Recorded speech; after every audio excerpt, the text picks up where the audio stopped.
Damn it, people. Every time I sign off the internet, every time I finish the podcast, I think to myself, the world can't get any dumber. And then the next time I come on, I think things were so much smarter the last time I was doing a podcast. And that's what happened over the weekend. We're going to get into all things NFL related and Bend the Knee and Kneel and Knights of Knee and all of it. We'll get to all of those things. But first, I want to say thank you to our sponsors over at Ring.com. So Ring's mission is to make your neighborhood safer. Okay, that's what they are there for. Burglars like to ring your doorbell, find out whether you're home, and then break into your house. This is how they don't get shot. Well, one of the ways that you can prevent them from doing this is when they ring the doorbell and you have a Ring video doorbell, then you can actually see their face. You can talk back to them. If you are 3,000 miles away, they will think that you are still at home. Plus, you have the capacity to actually call the police from your Ring video doorbell.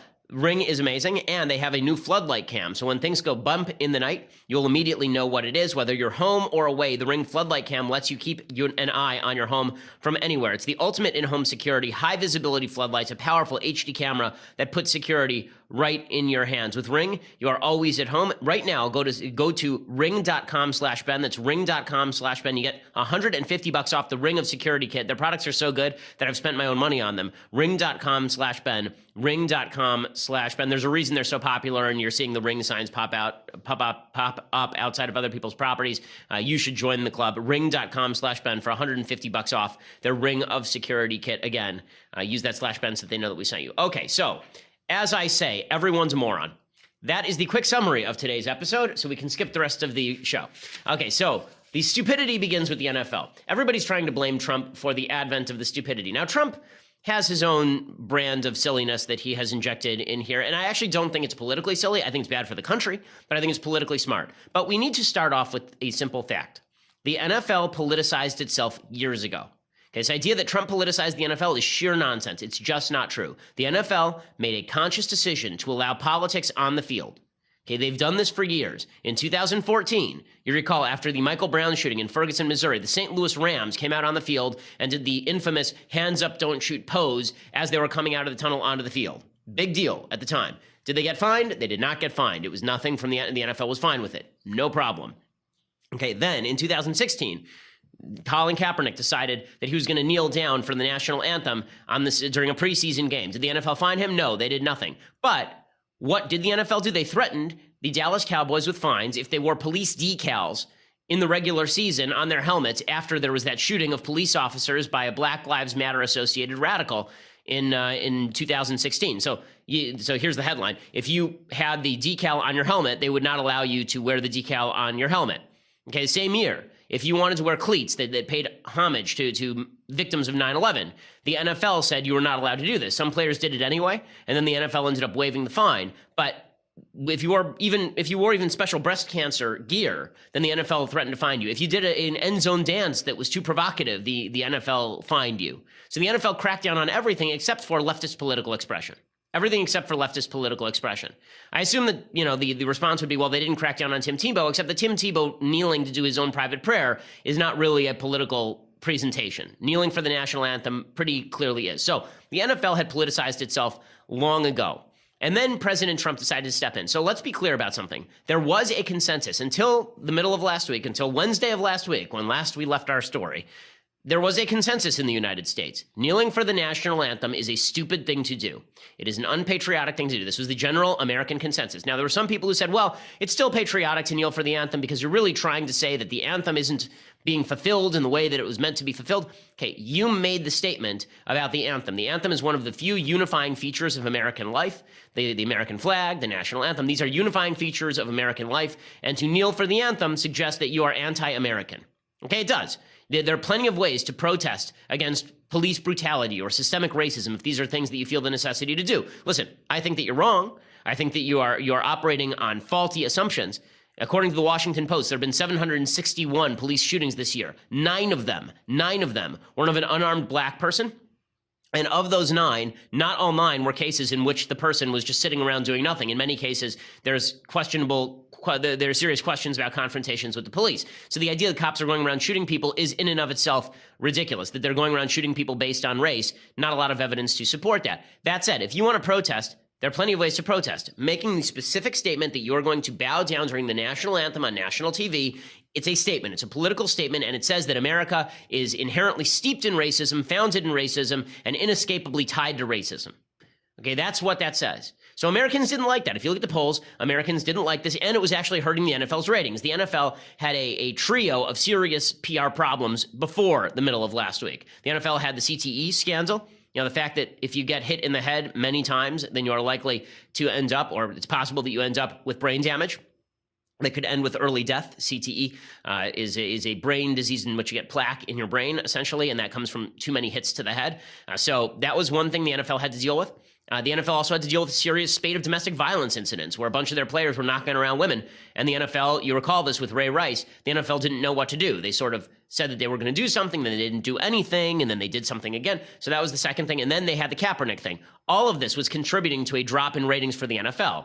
And in fact, J.D. Power did a poll, and it showed that for whatever number of people were not watching the NFL anymore who had watched before, 26% of those people said that their number one reason for turning off the NFL was the national anthem protests. They didn't like the politicization of sport, which makes sense. We have to have a water cooler culture. We have to have something in common. We don't have politics in common. We don't have church in common. We don't even have entertainment in common. But sports seemed like a pretty easy one, right? Bunch of people run around after a ball. How do you screw that up? Well, we found a way to screw it up. So the NFL was facing all of these problems. So there was a consensus. The consensus was people like Colin Kaepernick, dolts, doing stupid things, not good for the country. But should Colin Kaepernick be fired because of that? Probably not. Most people didn't really feel like it was necessary to call for a firing. Didn't really feel like it was important to call for a firing. Or if the owners wanted to fire on their own recognizance, that's their problem. I mean, right? It's a private business. If they want to fire Kaepernick, they can fire Kaepernick. That's their call. What it is not is the government's job to get involved. The government should not be involved in this. Now, the reason those of us on the right thought this is because we don't like when the government or government actors sound off on these issues generally. Right? How would we feel if President Obama had said about Brendan Eich, the former CEO of Mozilla, that it's a good thing that Mozilla fired him? After all, the guy was for traditional marriage. I mean, that's pretty discriminatory. We would have all been fighting mad. We would have said, what business is it of the President of the United States to make noises about that? Imagine for a second the counterfactual. Let's say Tim Tebow gets down on a knee, but he doesn't just get down on a knee to pray. He gets down on a knee because he is overtly protesting the abortion culture in the United States. And let's say that Barack Obama is the president, and he comes out and he says, that's inappropriate. Sports is sports. Cut that stuff out. I hope Tim Tebow gets fired. Somebody needs to fire Tim Tebow. Let's boycott the NFL until Tim Tebow is fired. We all would have said, wait a second. Is that the job of the president? Like, it's our job to decide whether or not we want to watch a game. It's the owner's job to decide whether or not somebody gets fired. So this was the consensus. Stupid politics are stupid. And also, it's the owner's job and the patron's job to decide whether they want to watch something or fire somebody. This was the consensus. It was pretty well settled. You weren't seeing a significant increase in the number of NFL players who were kneeling for the anthem. It was basically Colin Kaepernick, and now it's not even Kaepernick because the guy doesn't have a job because he's a crappy quarterback. So that is the lead up. Then along comes President Trump. Now, I'm not sure that what President Trump did last week was politically designed. I'm not sure that he meant to start this firefight. I think that Trump likes to say things to audiences where they clap, right? I think that that's really as deep as it goes for President Trump. But the effect of what President Trump does is that President Trump, whether he likes it or not, basically, no matter what he says, it's going to be taken the same way that reverse psychology is taken with my 3-year-old. So the way that I get my 3-year-old to eat her food is I say to her, sweetheart, you're not big. No, you're not big enough to eat all that food. You can't eat all that food. No way. And then she goes, yes, I can. I'm a big girl. And then she eats all her food, right? Well, no matter what Trump says, the left responds like 3-year-olds. So whatever Trump says, they immediately respond with, you say we shouldn't kneel for the anthem? Not only will we kneel for the anthem, we'll stretch during the anthem.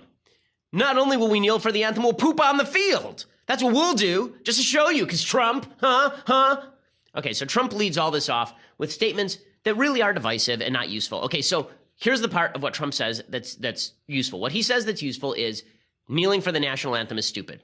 Agree. Everyone agrees. But that's not enough. Trump goes further. He gets back into his full-on WWE TV persona, and he decides that he's going to call for people to be fired. Right? He's going to go, you're fired. He's even going to bring out his old slogan because he's not getting anything done legislatively, and everybody's sort of disappointed in him, and people are sort of frustrated. So he's going to bring back an applause line in Alabama because whenever he gets in front of a crowd, this is what he does. Trump is a consummate performer. It's what he does for a living. Okay, he's not president for a living. He's a performer for a living who happens to be president. That's how he got here. He didn't get here through great legislative legerdemain. That's not how he got here. I'm going to play the tape of Trump and explain what happens next in just a second. But first, let me say, if things feel chaotic, If things feel like we are on the brink of a national disaster, if it feels like the North Koreans could try to fire a nuke at us at any moment because they're making those kinds of noises, if you feel like natural disasters around the corner, you need to have enough food in your house so you don't have to worry about the local grocery store's shelves being non-stocked. You don't have to worry about the government being able to get to you. That's why you need to go to my friends over at My Patriot Supply and get their new survival food supply for just $99. It includes 102 servings of breakfasts, lunches, and dinners for less than $1 per serving. Order now, 888-803-1413, 888-803-1413, or online at preparewithben.com. It's just $99 plus free shipping, which is a cheap price to ensure that you and your family are taken care of in case disaster strikes. 888-803-1413, preparewithben.com. Go to preparewithben.com, pick that up. Again, it's like a one-time investment. You never have to worry about it again. People at the office who have tried the food say it tastes like home cooking. So make sure that you're taken care of, and then you don't have to worry about it. Preparewithben.com, 888-803-1413. Okay, so President Trump. So President Trump goes to Alabama, and it's a rally, and he decides that it's time to drop some red meat. So here's President Trump dropping the red meat. Wouldn't you love to see one of these NFL owners, when somebody disrespects our flag, to say, get that son of a bitch off the field right now, out, he's fired. He's fired! Yeah! More roaring, yeah! Okay, so, him condemning the players who kneel, I'm fine with that. I've been doing it for years now. I think most people in the United States have been doing it for years. He is the president of the United States. He is not a Breitbart commenter. He is not the local drunk at your pub. Okay, he's the president of the United States. And now it's time for the president to be the president. Perfectly fine for him to say people should not kneel for the national anthem. It destroys a feeling of unity that America is built upon. We all strive to do better. Not okay for the president of the United States to say the owners should move to fire people. And that's not where Trump stops. So Trump goes to Twitter and he unleashes a full-on Hurricane 5 level tweet storm. So here's what he tweets. If a player wants the privilege of making millions of dollars in the NFL or other leagues, he or she should not be allowed to disrespect our great American flag or country and should stand for the national anthem. If not, you fire! Find something else to do. Okay, so here is the problem. There are a couple of words here to start that are a problem. One, allowed. Right, go back to that first tweet for a second. Allowed. Okay, so in that first tweet, should not be allowed. By whom? By whom? Okay, the NFL gets to make its own rules. If they decide they want to let these dolts be dolts, that's their problem. But this allowed coming from the president of the United States carries the patina of government action. Trump probably doesn't mean that. Okay, Trump doesn't even have the power to get a health care bill passed. But this is not the kind of stuff that the president of the United States should be saying. And then when he says that they should be fired, again, I ask you, if the situation reversed, take off your partisan hat for a moment. If he had said, no one should be allowed to kneel against our great American law, Roe v. Wade. If not, you're fired. How would you feel about that? And if you say you'd feel fine about that, you're lying. Okay, and here is President Trump continuing along these lines. And then he tweets, Roger Goodell of NFL just put out a statement trying to justify the total disrespect certain players show to our country. Tell them to stand. Okay, like, look, this part I don't have a problem with. Okay, Roger Goodell, you know, again, private industry. I don't think the president of the United States should be saying this. I agree with the general sentiment. Again, there's a difference between when I say it or you say it, and the president says it because he has a different role in the American Republic. This is not something the president should be doing. Okay. Then he continues. Again, he just can't let this thing go because he thinks he's got a winner here. And he does. Okay, here's the irony. The irony is that Trump does have a winner here. So Trump says, if NFL fans refuse to go to games until players stop disrespecting our flag and country, you'll see change take place fast. Fire or suspend. So now he's openly calling for people to boycott a particular business until they suspend or fire someone. Imagine if Barack Obama said, everyone should stop patronizing Chick-fil-A until the owner of the business is moved out of power. Would that be okay? The answer is no. And then he says, NFL attendance and ratings are way down. Boring games, yes, but many stay away because they love our country. Leagues should back US. Again, it's just more and more of the same. He feels like he's a terrier with a bone, and now he's not going to let it go. And he continues along these lines. It just never ends. Great solidarity for our national anthem and for our country. Standing with locked arms is good. Kneeling is not acceptable. Bad ratings. Okay, I don't know if that was translated into North Korean and then into Korean and then back into English, but in any case, when he says here, you know, I actually, here's what I suggested. I said, listen, if you want to show solidarity with the people who are kneeling, but you disagree with them, then put your hand on their shoulder or something. And then say after the game, I disagree with him, but it's his right to say what he wants to say, and that's America. Trump, I think, is sort of trying to say the same thing there, but Okay. Then he says, courageous patriots have fought and died for our great American flag. We must honor and respect it. Make America great again. And then the choir starts singing. Okay, so I agree. I agree with all of this. But again, he's the president. I'm a talk show host. Okay, there's a difference.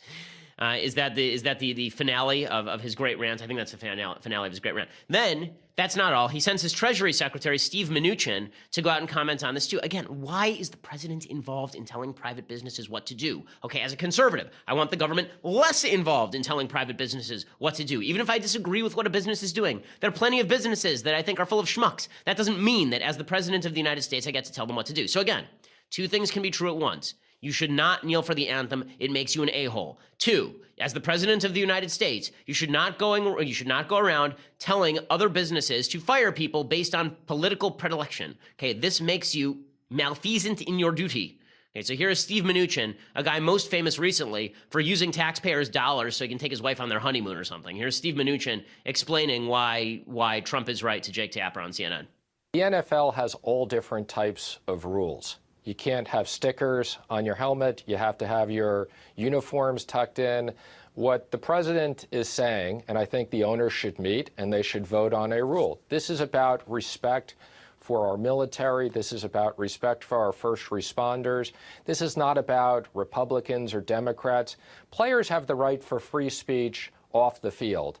On the field, this is about respect for lots of people, and I don't understand why there's rules that when the Dallas Cowboys wanted to put stickers on their helmets out of respect for people there, they couldn't do it. Okay, I agree with all the things that he's saying right now. Why is the Treasury Secretary of the United States commenting on this? Why? Okay, we complained when Barack Obama and his government got involved in trying to regulate the name of the Washington Redskins, and we said, why are you talking about this? Go do your stupid job, you stupid. Okay, and now everybody's talking about, okay, so why is this really happening? It's because Trump's actually doing something quite clever. Okay, whether he means to or not, what he's doing right now is quite clever. What he is doing is he is saying, I am on the side. Right here, I'm on the side of the national anthem and the flag. I love it. It's great. And then he knows the Democrats are going to respond like 3-year-old children. They're going to say, yeah, well, you like the flag? You like the anthem? Well, screw you. I hate the anthem. I hate the flag. And that's exactly what Democrats do. Okay, naturally, this is exactly where Democrats go because they just can't help themselves. So here's a former Maryland Democratic representative saying that all NFL players should kneel in response to Trump. Right? She said, Sunday, I hope every NFL player takes a knee in solidarity with Colin Kaepernick against the white supremacist who squats in our White House. So what happens? A lot of the NFL players do. They decide that they hate Trump so much they're going to kneel for the anthem. So here's what the left sees and here's what the right sees, because we now live in completely different bubbles, right? We don't have conversations with each other. We don't talk with each other. We don't try to understand each other. So here's what the left sees. The left sees a bunch of people kneeling to protest a president of the United States making statements that are beyond his ken. Right? The president should not be commenting on this, so let's all kneel in solidarity to show that we don't like what the president said. Here's what the rest of America sees. They see a bunch of people kneeling during the national anthem that people have fought and died to protect. They see a bunch of people disrespecting the flag that a bunch of people have fought and died to respect. So what the left did is they took an unpopular protest movement, a protest movement that no one on the left was seriously backing, and then they made it their rallying cry. This is what we're going to rally around now, is this unpopular, stupid thing. And Trump's standing over here going, I love the flag. It's great. Look at all these people kneeling. It's not about me. They hate the flag. They hate the national anthem. Meh. Right? And it's so everyone, so the real debate here is not even had. The real debate is whether it's appropriate to kneel for the flag. Half the people kneeling about the flag and national anthem are doing it specifically to piss off Trump. If you think you're pissing off Trump, you're wrong, okay? Trump is winning because of this. You think you're going to win back Ohio and Michigan and Pennsylvania and Wisconsin by kneeling during the national anthem? Are you out of your mind? But the Democrats think they're going to win with their base. Trump thinks he's going to win with his base. And they're both sort of right. They're both sort of right. So what breaks down? The only thing that breaks down is our capacity to speak with one another. Americans are the ones who get hurt, right? We just want to watch our football and drink a beer and be left alone. That's all. It's all we ask. Is it so much? I've been saying this about sports for years. I was saying this when the NFL was trotting out Beyonce to do a Black Lives Matter routine during halftime, right? Or Katy Perry, who's a very political person, right? I've been saying this for a long time. Let me watch my sports and leave me alone. And they won't do it. And now Trump has just taken it to the next level. He's just taken it to the logical next step. And now everybody's mad. Okay, and now we have nothing to talk about. The ratings for the NFL are going to tank because the NFL is going to defend its players. People are going to get mad. They don't want to watch the players kneel for the anthem. They think it's unpatriotic because it is. Now, there are people who say it's not unpatriotic for two reasons. One is when you kneel for the anthem, then you're really kneeling because you respect the anthem, right? It's because you respect the anthem so much and we're not living up to it. Okay, this I think is a poor argument. This runs in the same category as people who say that burning the flag is showing the highest form of respect to the flag. Because we're burning the flag to show the flag doesn't live up to what we think it should live up to.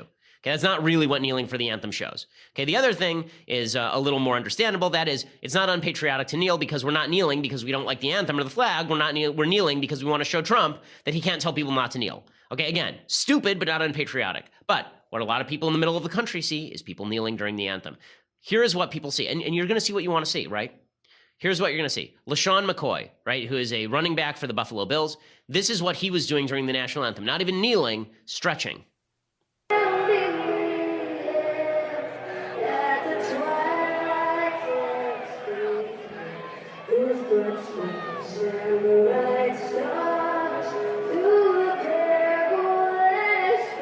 Okay, that's a garbage thing to do. I don't care what reason you're doing that for. Stretching during the national anthem is a garbage thing to do. It's not even kneeling, right? Kneeling is bad enough, but stretching is really just you being a garbage person. So President Trump thanks LaShawn McCoy for his campaign donation 2020. Because I promise you, this helps Trump. This helps Trump. And then it becomes a big thing, right? You've got national anthem singers who are kneeling. You had one do it at the Seahawks-Titans game.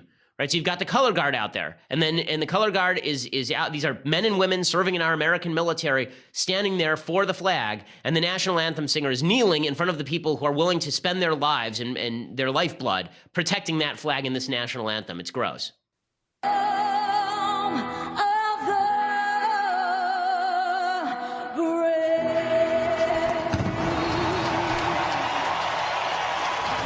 So after singing, they kneel, well, because we have to show that kneeling is important. Kneeling is not important. Again, you want to show solidarity with the players, don't kneel. Just hold hands with them while they kneel. Right? Or if you're going to lock arms, locking arms, as Trump himself said, and I think he's right, locking arms, fine. Right? We're all part of the same country. As Lincoln said, we must be friends, not enemies. We must be brothers, not enemies. Okay, here's another national anthem singer kneeling again. This is at Detroit and Atlanta. And the home of the brave.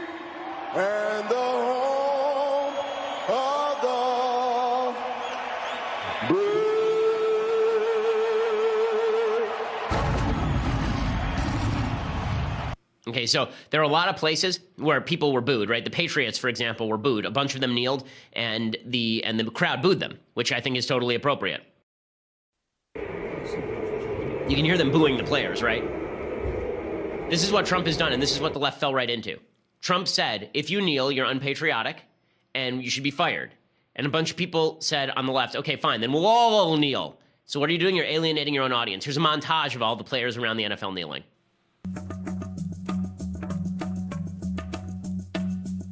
Okay, you can see this is the Cleveland Browns who knelt and then just kept kneeling throughout the game because they stink. Here's LaShawn McCoy, and here's the Jaguars.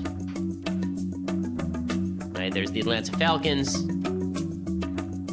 So some people were locking arms. Okay, so now I'm going to show you how this breaks down because of what Trump did. Instead of this being a debate about kneeling, about police brutality, it's turned into a debate about the national anthem itself and about Trump. Trump has taken what was a tiny protest movement and turned it huge, and in the process polarized the country in a politically intelligent way, but in a way that's not very good for the country. I'm going to get to the hero of last night, okay, the hero of yesterday, and some of the villains. Okay, so we'll get to that in just a second. But first, I want to say thank you to our friends over at Blinkist. So you have a lot to do today, right? I mean, it's a Monday. You just came off a really stupid weekend, and so now you have a backed up email, you got a lot of work to do. You're not going to be able to spend a lot of time reading, are you? Just things that you want to read. Well, that's why when you get in the car, it's time for you to turn on Blinkist. You need to download the Blinkist app because it allows you to go through the world's best books in 15 minutes or less. They boil down the main points of books into 15-minute power packets they call blinks, and then you can listen to them. It really is amazing. I know a lot of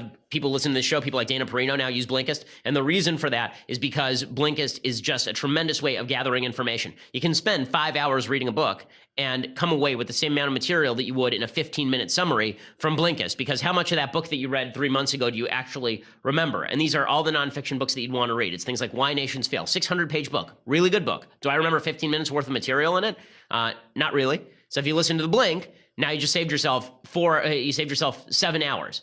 Right, the titles that they have there are just terrific. Like 2,000 titles. It's things like Thinking Fast and Slow, the famous Daniel Kahneman book about how the brain works. That's a 400-page book.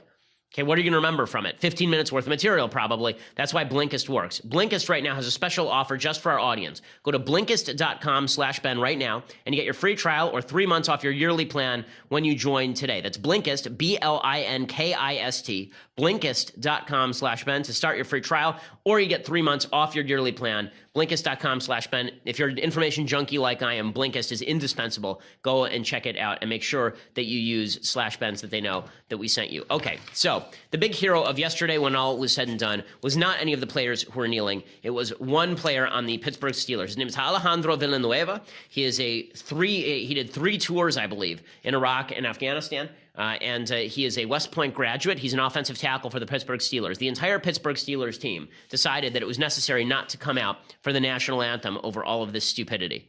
And the entire Pittsburgh Steelers team stayed in the locker room, except for Villanueva, who served in the line of duty in order to protect this national anthem and protect this flag. And here is some video of Villanueva standing for the anthem. For the ramparts we watched were so gallantly streaming, and the rockets with a glare. So Chicago Bears, they came out and they all linked arms, but didn't kneel. The only player on the Steelers who came out was this guy, because he served in the military. His jersey sales, no one's ever heard of him. His jersey sales immediately skyrocketed to number 6. That's good. He is the hero of the day. And if you're an NFL fan, I recommend that you go online right now and buy a Villanueva jersey. Let's send it all the way to number 1. I'd like to see that be the number 1 selling jersey. Not Tom Brady, not Aaron Rodgers, this nearly anonymous offensive tackle who served in our military and stood up for the national anthem and the flag. Let's do that. So go over to your online, wherever you get your jerseys online, and go find Villanueva's jersey and buy one. Because I think that the more Americans wear the Villanueva jersey, the better off we are. Obviously, this guy is the hero of the day. And this is the new debate, right? Trump got what he wanted. He got what he wanted. He wanted us to be saying that the heroes of the day are the people who stood for the anthem and the people who weren't kneel, because that's what we felt before. But now a lot more people are kneeling because they don't like Trump. And you can see the virtue signaling stupidity of the left here. I mean, it really is astonishing. Alyssa Milano, right, the actress, she took a picture of her kid kneeling, because there's nothing better than politicizing your own child. I know, it's just wonderful. I really object to this. As I say, I have 2 kids under 4. I keep them separate from politics. I don't even put pictures online of them. People who are willing to use their kids for this kind of stuff, I really don't like it. Alyssa Milano tweeted, "Thank you, Donald Trump, for giving me opportunities to teach my children the difference between right and wrong. Hashtag take the knee." Okay, so what does Alyssa Milano object to? Does she object to President Trump saying that people who kneel for the anthem are SOBs? Is that what she objects to? Or does she object to the President of the United States saying they should be fired? If the latter, then what I would like to know from Alyssa Milano is, does she stand up for the rights of people to speak at Berkeley? Does she stand up for the rights of people to work at Mozilla Firefox? Does she stand up for the rights of people to continue working at their bakery if they don't wish to service a same-sex wedding? Like, how much freedom in the workplace is Alyssa Milano for, or is this just, virtue signaling? I think we all know the answer. Stevie Wonder did the same routine. Stevie Wonder got down on one knee as well, so it's become a big cultural thing now. Tonight, I'm taking a knee for America. Well, kinda. There's a risky business there. Wow, people are so emotional. Not just one knee. I'm taking both knees. I have a Monica Lewinsky joke here I won't tell. But in any case, the idea that this is somehow doing some sort of great service to the United States, for the United States. If you're praying for America, that's one thing. That's normally what we mean when we kneel. But this idea that we all have to take a knee for America, that this is our solidarity is protesting the anthem. So American solidarity now is protesting the things that we stand for. That's weird. My favorite one of these, by the way, was this surgeon his name is Eugene Gu, MD. And he says, "I'm an Asian American doctor, and today I take the knee to fight white supremacy." This currently has 117,000 likes on Twitter. Eugene Gu is a surgeon scientist hoping to cure heart and kidney diseases in babies. He's blocked by President Trump. He's the president of Ganogen Inc. and Stanford and Duke Med School alum. Let me just say that if we're talking about institutional racism, I'm going to go with Eugene Gu does not really get to talk about that so much. Okay, Eugene Gu, as I say, went to Stanford and Duke Medical School. And let's be clear about this. 5% of the American population is Asian. 20% of med school graduates are Asian, last I checked. So if we're talking about institutional racism, I think they keep picking poor examples. So all of this redounds to Trump's benefit. This is the amazing thing, right? If you're a Trump fan, then you like all this. If you're a big Trump fan, you like all this. Not because you care about, not because of what it does to the country. I think it's terrible for the country. But if you think that Trump needs political support, the best way to earn political support is to play this game that they like to call kind of political sumo wrestling. So sumo wrestling is about you get the person in the circle with you, and then you throw them out of the circle. Right? You get your enemy in the circle with you, and then you throw them out of the circle. So what that means politically is you get everybody to agree to a certain proposition, and then you take your enemy and you throw them out of the circle. They don't believe in that proposition. Most people in America like the anthem. Most people in America like the flag. If you get your enemy somehow to make the idiotic mistake of somehow saying, I hate the flag, I hate the anthem, you have won. And that's what Trump inadvertently did because the left is so damn stupid. I mean, so unbelievably stupid, like light years of stupid. Basically, the left does something dumb with the anthem. Trump does something dumber with regard to the anthem. And then the left does something even dumber. We are now in an endless vortex of stupid. Okay, we have not yet, it's a black hole of stupid, and eventually we will emerge on the other side. Mitt Romney will have been elected in 2012. When we emerge on the other side of that wormhole. That's how dumb everything is. It didn't end there, by the way. Trump is now in a fight with members of the NBA as well. So Steph Curry said that he wasn't going to go to the White House to meet Trump. Okay, as I've said before, I think players have a right to do this. I think Tim Thomas did that, the goalie for the Boston Bruins. He did that with Obama because he's a pro-life guy and Obama's pro-choice. I think that's perfectly acceptable. Steph Curry said he didn't want to meet Trump. So Trump, instead of accepting that with good grace or just moving on and saying, you know, that's too bad, I really would have liked to meet him, you know, just being gentlemanly, instead Trump does what he always does, which is, you can't quit, you're fired. Right? He tweets out, going to the White House is considered a great honor for a championship team. Steph Curry is hesitating, therefore invitation is withdrawn. He wasn't hesitating. He said he wasn't going to come. So again, that's the same thing that Trump did with his Economic and Jobs Advisory Council. You remember this after Charlottesville. All of them quit, and he said, you can't quit. I've disbanded your council. So Curry immediately responded by taking the high road. He said, this is beneath the president. It's kind of, surreal, to be honest. Just, I don't know, why he feels the need to target certain individuals rather than others. I have an idea of why, but it's kind of it's just kind of beneath, I think, a leader of a country to go that route. It's not what leaders do. So the left loves this battle. LeBron James also sounded off because we definitely needed the king to sound off on all of this. I mean, our lives would not be complete without LeBron James' political commentary. Here he is. Just a little frustrated, man. Just because this guy that we've put in charge has tried to divide us once again. And obviously, we all know what happened with Charlottesville and the divide that caused. And now it's even hitting more home for me now, even more because he's now using sports as the platform to try to divide us. Right. Okay. So, I love again that LeBron James had no problem with Colin Kaepernick dividing us or President Obama dividing us, but Trump is the one who's dividing us. And this is the point. Okay. We are now living, Dwight Eisenhower talked about the idea of this military industrial complex. We're going to get into wars that were stupid because we have this military industrial complex that has an interest in building up our armaments and then using them. So we'll get into wars that are dumb. This is what Eisenhower said in his farewell address in 1961. Okay. Well, when it comes to political cultural entertainment, we have a political entertainment wing, a political entertainment complex that has an interest in culture wars, stupid culture wars that don't benefit anyone except the politicians and the cultural figures. That's it. They don't benefit Americans. They don't help the country. They don't tie us closer together. They divide us. Right now, we're supposed to choose sports. Like if you love America, you're supposed to choose NASCAR. And if you hate Trump, you're supposed to choose the NFL and the NBA. This is the game that we're going to play now. The only people who benefit from this are cultural figures who get to feel very special about themselves and feel like they are culturally and politically important, and political figures like President Trump who get to make hay off of this. Now, the left is okay with this because the left dominates the culture. right? This is a point Ross Douthat has made over at the New York Times. He says the left, we've never had a greater dichotomy between politics and culture. The right is dominating politics and the left is dominating the culture, and that's because they act off of each other. Politics is people reacting to culture, and culture is people reacting to politics. But they also are clutched in this love embrace, right? Where Trump loves this. It's great for him politically.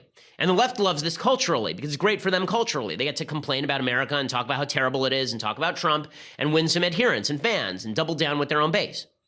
Everyone wins with their base. The middle of the country, everybody who just wants a better country where we can live together and respect each other's opinions, we all hate each other and we think that we're jerks now. Like, it's made everything significantly worse, this political entertainment complex. As I tweeted yesterday, politics and entertainment copulated, and now they both have syphilitic brain disease. Politics has become infused with entertainment-oriented stupidity, and entertainment has become oriented with politically oriented stupidity, and that means that both are worse off. Both are worse off. Meanwhile, we ignore the actual policy problems. So I'm going to talk about the policy problems in just 1 second. But first, you're going to have to go over to dailywire.com and subscribe. For $9.99 a month, you can become a subscriber to this, the very greatest in all podcasts. You also become a subscriber to the Michael Knowles Show, which is happening at 12:30 today, and the Andrew Klavan Show, which is happening at 10:30 today. We do it live 4 days out of the week for them, 5 days a week for me. You get the show perfectly live. When we break on Facebook and YouTube, you still get to see the rest of the show over at Daily Wire. And then you also get to be part of the mailbag, which we do every Friday here, which will be a blast this week, I'm sure. It is a blast every week. Plus, you get the website with banner ad-free, and you can download the show later ad-free. So you get all of those things for $9.99 a month subscription. If you want the annual subscription, then all you have to do is spend $99 a year, so you get a big discount from the monthly, and you will also receive, as our gift to you, this Leftist Tears hot or cold tumbler. Okay, the greatest in all beverage vessels. It will make your life better in every conceivable way. It is made for capturing the bodily fluids that come from the eyes of leftists. That's why it says upon it, Leftist Tears, hot or cold. So $99 a year, and you get that. So check that out as well. If you want to check us out later, just listen. Go over to iTunes or SoundCloud. Go over to YouTube. Hit subscribe. We always appreciate your subscribership and your reviews. We are the largest, fastest growing conservative podcast in the nation.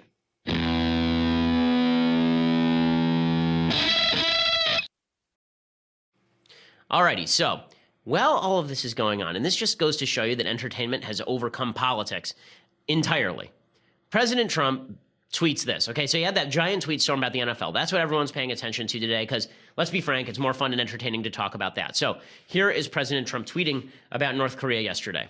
Okay, here is what he tweeted. Just heard Foreign Minister of North Korea speak at UN. If he echoes thoughts of Little Rocket Man, they won't be around much longer! Exclamation point.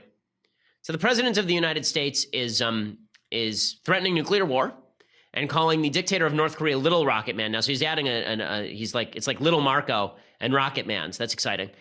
This happens, and the blowback is zero. Why? Because we've been inured to this, but we've not been inured to the cultural war. So we pay more attention to the culture wars than, the possibility of a nuclear conflagration with another country. So that's exciting. Meanwhile, on policy, everything proceeds apace, right? What's amazing about this is you recall that when we left our story, I was talking about Jimmy Kimmel and healthcare. You remember that? Like a year ago? Like 4 days ago? You remember that? Well, this was supposed to be the healthcare push, right? Donald Trump was going to ram through the Cassidy-Graham healthcare bill. We were finally going to repeal at least parts of Obamacare. We were going to leave the vast majority of it in place, but we were going to make some significant substantive changes to it. Trump's closing pitch was the NFL is stupid and full of sons of bitches, right? That was his closing pitch, which is just great. You remember his closing pitch on healthcare last time was, my attorney general is terrible. So his closing pitch needs a little bit of work, and we're not paying any attention to the healthcare stuff. Meanwhile, it's unclear whether the healthcare bill is going to pass. So why doesn't the president focus on rounding up the votes for that? Because he is enjoying the limelight. Because, again, he's a performer. He's not a politician. So here's Rand Paul saying he's not going to vote for the Graham-Cassidy bill. I think what it sets up is a perpetual food fight over the formula. What Democrats win? They're going to try to claw back that money from Republican states and give it to Democrat states. This is a bad idea. It's not repeal. However, all that being said, if they narrow the focus to the things we all agree on, expanding health savings accounts, giving governors more freedom through waivers, slowing down the rate of growth of an outrageous or out-of-control entitlement spending, sure, I'd be for that. But I'm just not for this block granting concept because, to me, that is an affirmative vote that I've agreed to keep Obamacare. Okay, so here he is. This is Rand Paul's shtick, by the way. Is he's always too pure to vote for things. Again, I like Rand Paul a lot on a lot of things, but in this case, if this is the best that we're going to do, this is the best that we're going to do. I mean, Ted Cruz and Mike Lee are saying they're going to try and extract concessions in order to vote on this thing, which I think is the proper stance. That's what Rand Paul should be saying if he wanted to make a better piece of legislation. But he's not the only one. So remember, Republicans only have 52 votes in the Senate. They lose 3, and the sucker's done. McCain is already saying he probably won't vote for it. So that means they can only lose 2 more. Rand Paul is another one. So that means any vote lost, any one vote lost in the Senate, and this latest Graham Cassidy Obamacare fix or Obamacare change goes down in flames. Susan Collins is also saying that she probably won't vote for it. So this thing is, it's right on the brink. This is where the president's weight could be useful. Jake, it's very difficult for me to envision a scenario where I would end up voting for this bill. Okay, so again, this is where Trump really should be putting his efforts right now. That is not where he's putting his efforts, obviously. Okay, time for some quick things I like, and then a thing I hate, and then please, when we break, don't ruin things more, guys. It's just, there's only so much more we can ruin. Okay, time for some things I like. So, Edward Feser, I recommended one of his books the other day. That was The Last Superstition. He has a brand new book that just came out called 5 Proofs of the Existence of God. It's about Aristotle, Plotinus, Augustine, Aquinas, and Leibniz. And it talks about the logical proofs for God that have been put forward over history and that really have not been well debunked by the secular theistic movement. And it is not the usual cosmological argument that you hear.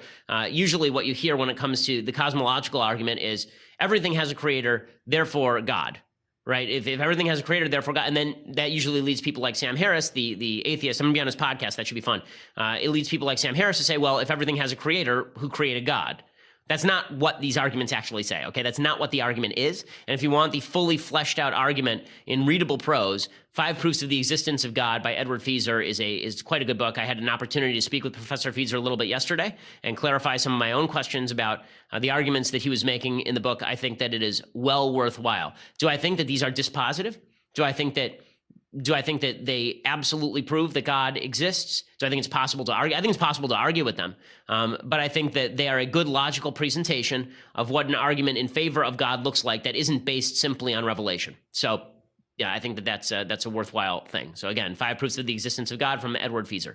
Okay, other things that I like. I love that Nancy Pelosi, who is the least hip person in the world, although she may have had a hip replacement, I don't know, so maybe she got more hip recently. But in any case, Nancy Pelosi is very unhip, and she doesn't know who Colin Kaepernick is or what football is or why she's here or what's going on in the room around her. Here she was yesterday trying to pronounce Colin Kaepernick's name.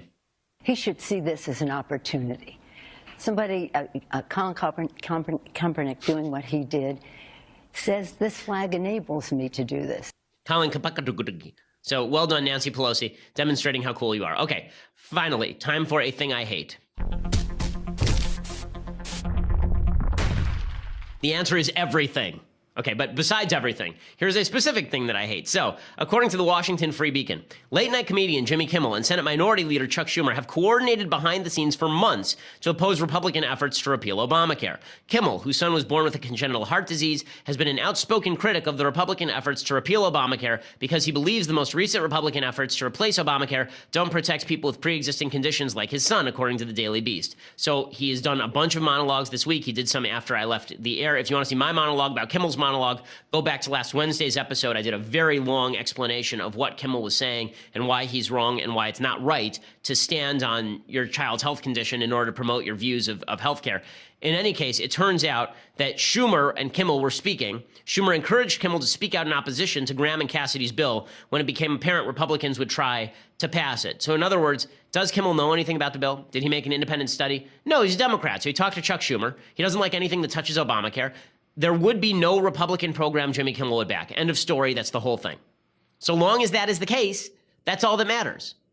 So long as that's the case, that is the only thing that matters, right? Is that he was never going to back anything Republicans had to propose, so it was a political put-up job.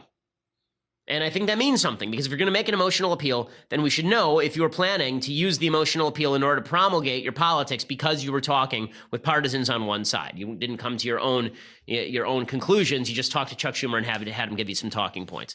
All right, so we will be back here tomorrow.